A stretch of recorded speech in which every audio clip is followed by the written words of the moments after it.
سب تو معتبر فتاوا فقہ دے اندر فتاوا شامی ہے.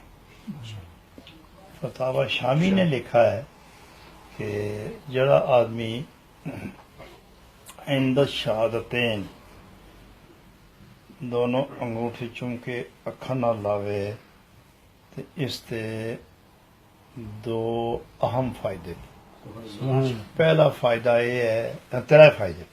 پہلا فائدہ یہ ہے کہ تعظیم اور محبت کا اظہار ہے. دوسرا فائدہ یہ ہے کہ اکھاں اس طرح انگوٹھی چم کے اکھاں نہ لان والا بندہ مرتے دم تک انا نہیں ہوئے، اکھاں روشن ویسے.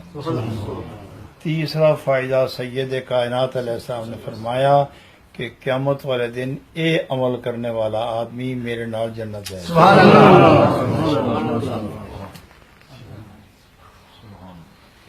اور یہ سنت ہے آدم علیہ السلام کی، یہ سنت پتہ ہی ہے.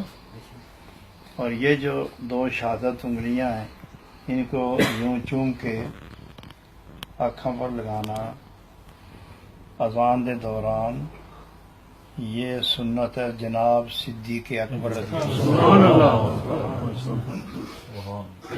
ساری زندگی جناب صدیق اکبر رضی اللہ عنہ ان دو انگلیاں پورے چوم کے